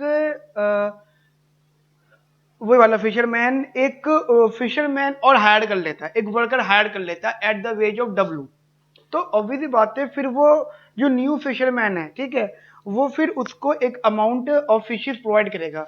अब ऐसा मान लो एक किसान है, बड़ा किसान है वो, ठीक है, बड़े लेवल का किसान है, खुद भी किसानी करता है, वो खुद भी फार्मिंग करता है, और अपने कुछ एरियाज के लिए उसने कुछ किसान जो कुछ फार्मर्स है और हायर कर लिया है, ठीक है। लेकिन जिनको उसने हायर किया तो उनसे वो एक अमाउंट बोलता है, जी ये अमाउंट तो मुझे इतना अमाउंट तो चाहिए ही चाहिए, एक होता है बेटा। तो यहाँ पे बेटा सेम एग्जांपल है, तो हम लिख लेंगे let if the fisherman hired a paid employment, hired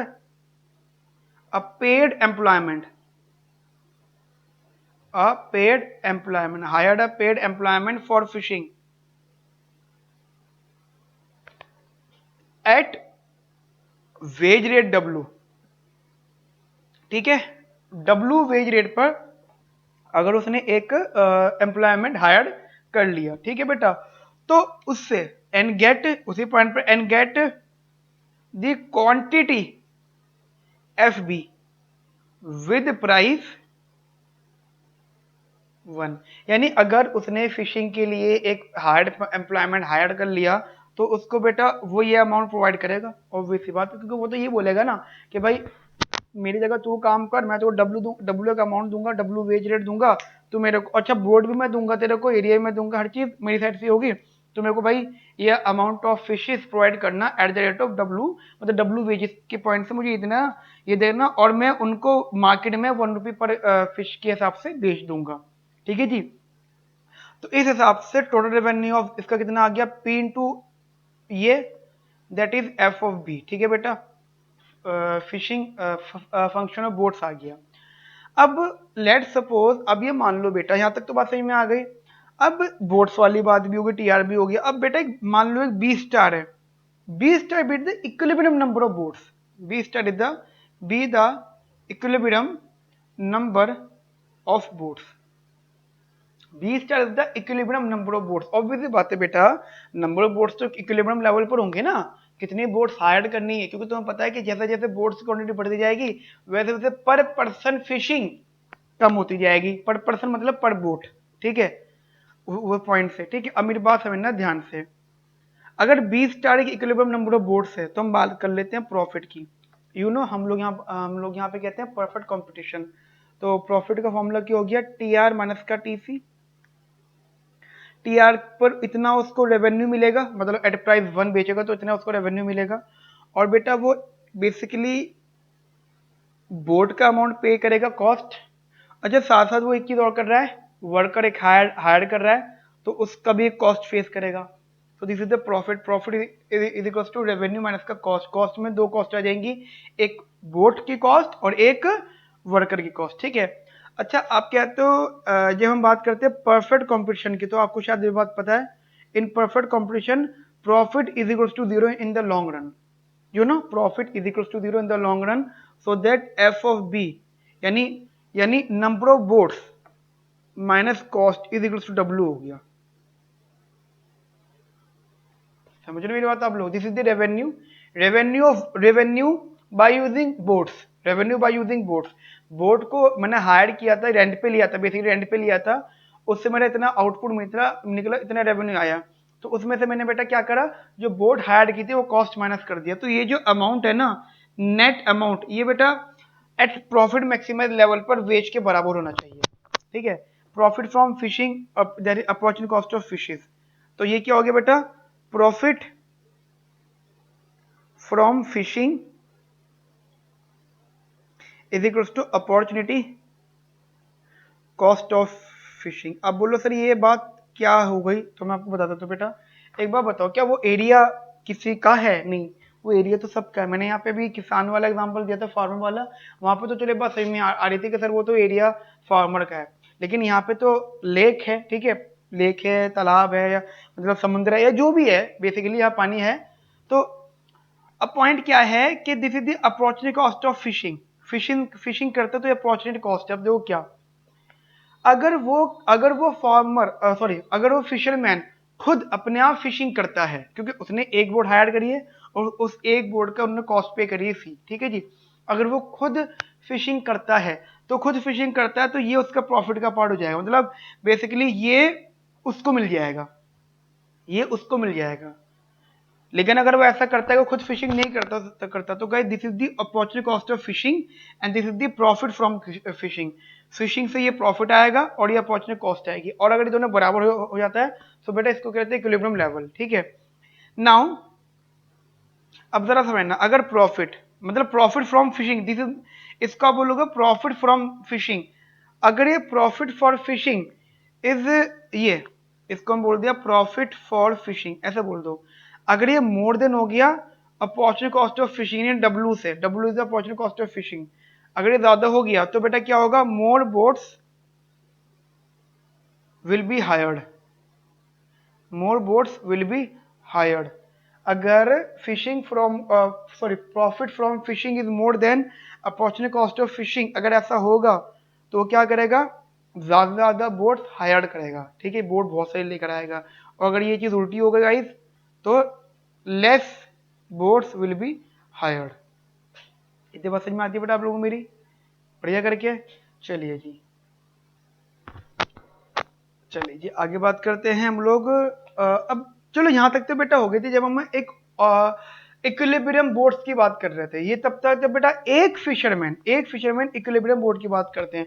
but when we talk about a community, हम एक सोसाइटी की कम्युनिटी की बात करते हैं कि वहां पे जो फिशरमैन मल्टीपल रहते हैं, अगर इस जैसे सारे का सारे होगा तो वहां बेटा इक्विलिब्रियम ना आकर ऑप्टिमम आएगा। देखो बच्चे समझना, इक्विलिब्रियम और ऑप्टिमम में बेटा फर्क होता है। इक्विलिब्रियम आता है जब हम खुद के प्रॉफिट मैक्सिमाइज करते हैं, और ऑप्टिमम आता है जब बेटा हाँ इकोनॉमी मैक्सिमाइज होती है, मतलब each and we can't make someone better without making other one worse of.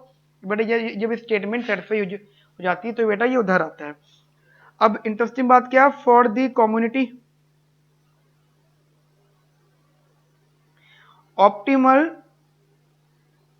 Optimal ये ऑप्टिमल है, optimal number of, optimal number of boards, optimal number of boats are b naught, optimal number of boats are b naught, which maximize, which maximize which maximize total profit, which maximize total profit for the village, for the village, ठीक है बेटा।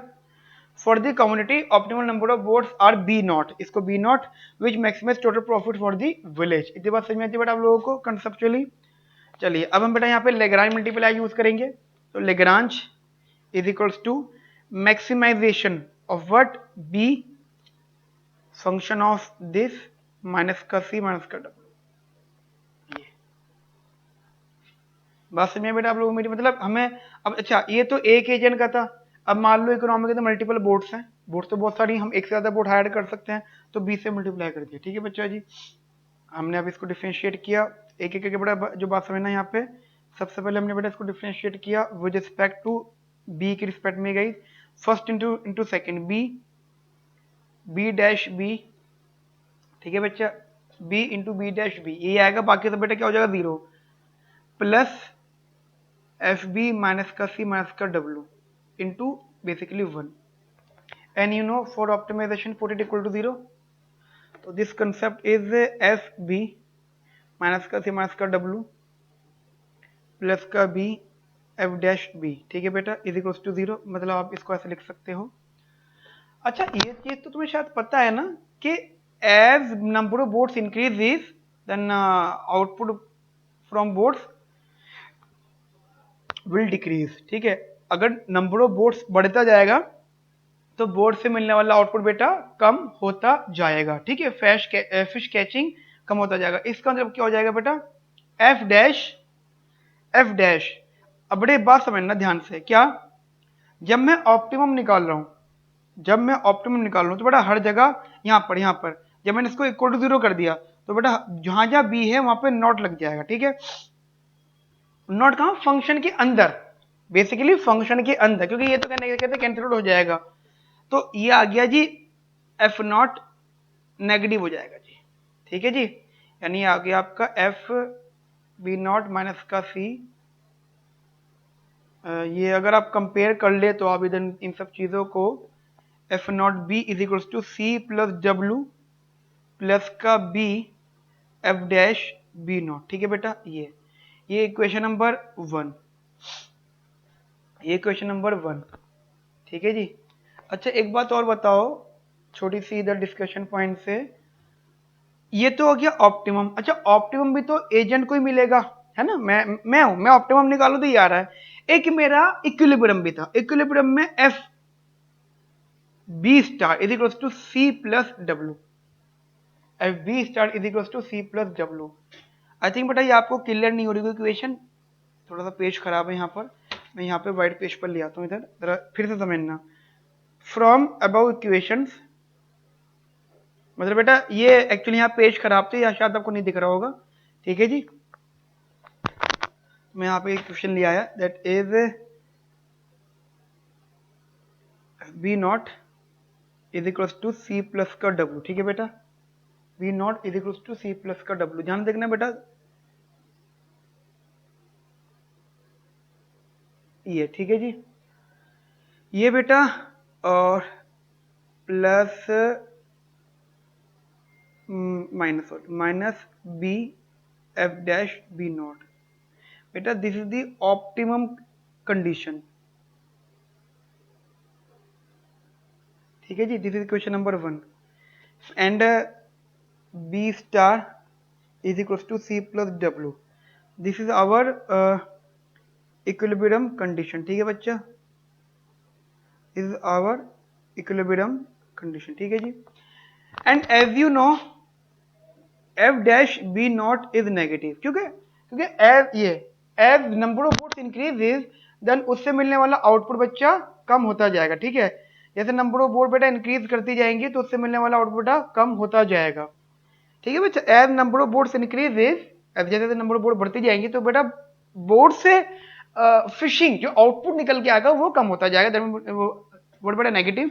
तो अगर आप बेटा compare compare ये बेटा question number 2, compare both condition है बोथ इक्वेशंस। अब एक चीज मैं आपको बीच में रोक रहा हूं, मतलब चीजों को आप सोच रहे होंगे सर यहाँ पे एक्सटर्नलिटी क्या है। तो बेटा एक्सटर्नलिटी जो है यहाँ पे ये नंबर ऑफ बोर्ड्स है। जैसे क्योंकि देखो ना, जैसे नंबर ऑफ बोर्ड बढ़ते जाएगा वैसे पर फिशिंग क्वांटिटी कम होता जाएगा। तो बेटा यहाँ पे number of boards is the externality, ठीक है जी। ये बात समझ में आती है आपको। अब जरा समझना, आपने बेटा कंपेयर किया, इसको इससे कंपेयर किया, तो सबसे पहले देखो ये टर्म तो दोनों में है, ये टर्म और ये टर्म, ठीक है जी। मान ली बेटा ये टर्म तो दोनों में है। अब बेटा एक बात मुझे बताओ, जस्ट ये स्टार और ये नॉट, ये नेगेटिव है जी, समझना ध्यान से, ये नेगेटिव है, ठीक है जी। ये नेगेटिव है, माइनस माइनस प्लस, इसका मतलब क्या हो गया, इसका right side is more then equation, basically right side of this equation. आप बोलोगे सर ये इक्वेशन ही नहीं, ये F not is more then ये।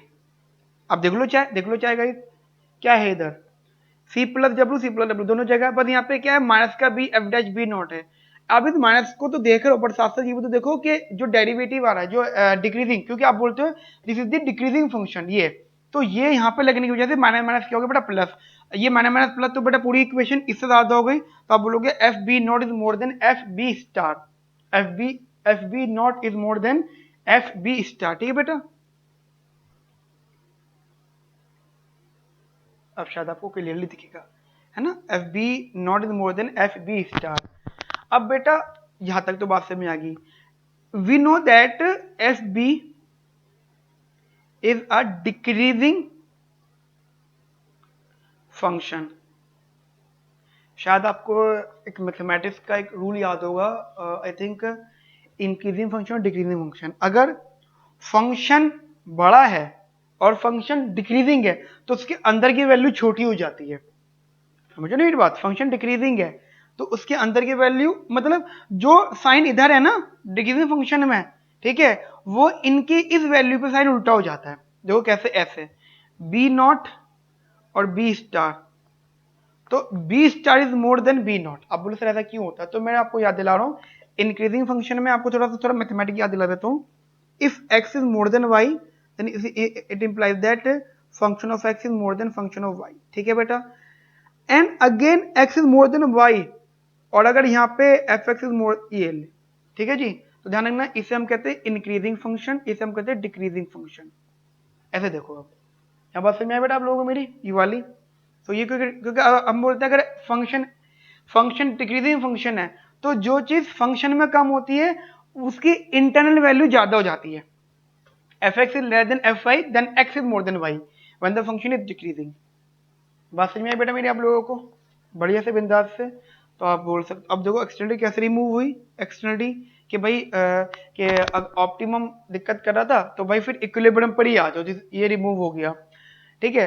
अब एक चीज और आ गई, तो ये हो गया एक रिमूव वाली और बात है कि अगर ऑप्टिमम है, मतलब ऑप्टिमम सेटिस्फाई नहीं करवा रहा।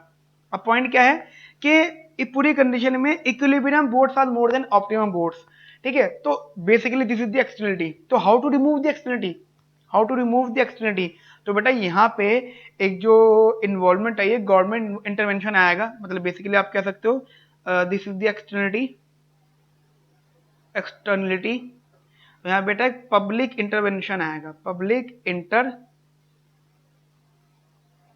ठीक है बेटा। There is a public intervention, और पब्लिक इंटरवेंशन का मतलब होगा दैट मीन यहाँ पे आप टैक्स लगा दो। टैक्स से क्या हो जाएगा, अब जैसे मैं आपको छोटा सा एग्जांपल दे देता हूँ, ये ठीक है जी, ये हो गया जी मतलब यहाँ पे कॉस्ट अमाउंट आ गया, यहाँ पे क्वांटिटी आ गया जी। दिस इज योर AR, ठीक है जी, and this is our cost, marginal cost, that is C plus W, ठीक है जी। ये आ गया जी इक्विलिब्रियम, ये B स्टार। अब मान लो B नॉट ये था कि B star is more than B not, तो आप कह सकते हो सर B नॉट पे तो फ्री हो रहा है, तो वैसे तो actual cost C plus W है। अब अगर कॉस्ट बढ़वानी है तो एक काम कर सकते हैं, हम इतना टैक्स लगा देते हैं उसके ऊपर। उसका फायदा क्या होगा कि ये जो अमाउंट हो जाएगा ना, ये बेसिकली ये यहाँ पे एक मार्जिनल कॉस्ट आ जाएगा, न्यू मार्जिनल कॉस्ट डैश वाली C प्लस W प्लस का T, C plus W plus का T। इससे फायदा क्या होगा कि वो कॉस्ट बढ़ गई और उसी पॉइंट पर बढ़ गया जहाँ पे B नोट आ रहा है। अब इससे पॉइंट क्या है, यही B नोट वाला मतलब यही पॉइंट ऑप्टिमम का, यही पॉइंट इक्विलिब्रियम का है, क्योंकि अगर वो इक्विलिब्रियम पर आता है तो उसको टैक्स देना पड़ेगा, ऑप्टिमम पे आता है तो टैक्स नहीं देना पड़ेगा, ठीक है बच्चे। इतनी बात समझ में आती है आप लोगों को। सो this is the solution of externality. ये जो कॉस्ट थी, इस कॉस्ट के अंदर उन्होंने टैक्स ऐड कर दिया, ठीक है जी। यहाँ तक बात क्लियर बेटा, थोड़ी लंबी क्लास हो गई है वाली, बट यहाँ पे बेटा हमारे वो एग्जाम्पल खत्म हो गया। अच्छा एक एग्जाम्पल रह गया इसमें, बैंक वैगन इफेक्ट, वो बेटा बैंड वैगन इफेक्ट, वो बेटा मोस्टली नहीं आता, हाँ वो देख ही लेंगे इस चैप्टर के लास्ट में, ठीक है। हमारे बेटा यहाँ 5 एग्जाम्पल्स हो गए, 5 एग्जाम्पल बेटा बहुत इंपॉर्टेंट है, आप पहले इनको अच्छे से पढ़ना, अच्छे से समझना। नोट्स में जल्दी से भेज दूंगा। नेक्स्ट क्लास के अंदर बेटा मैं आपको बेटा एक क्लास और चाहिए ये चैप्टर खत्म होने के लिए, एक्सटेंडेड वाला, जिसके अंदर मैं आपको टैक्सेशन, पीगन टैक्सेशन कंटिन्यू करा दूंगा, पीगन टैक्सेशन, ठीक, तो ये चलेगा। उसके बाद बेटा यहाँ पर वेरी वेरी इंपॉर्टेंट क्या चीज होने वाली है इधर, समझना ध्यान से। मैं इस चैप्टर के बाद इसके न्यूमेरिकल्स भी कराने का ट्राई करता हूँ, या तो मैं इसके न्यूमेरिकल कराऊंगा या फिर मैं अपना चैप्टर नंबर 12 कराऊंगा, यूनिट नंबर 2 का, दैट इज जो हम पब्लिक गुड्स का हम लोग पढ़ रहे हैं, कोलिशन जॉन्स की रीडिंग्स का, ठीक है बच्चा। जल्दी से जल्दी बट हमें पार्ट A कंप्लीट करना, फिर पार्ट B थोड़ा थ्योरेटिकल है, ठीक है। होप सो गाइस आपको समझ में आ गई सारी बातें, अच्छे से पढ़ो, बढ़िया से पढ़ो, कोई डाउट हो मुझे पूछ सकते हैं, I am always available for you guys. Have a nice day, thank you guys, bye bye, take care, bye bye.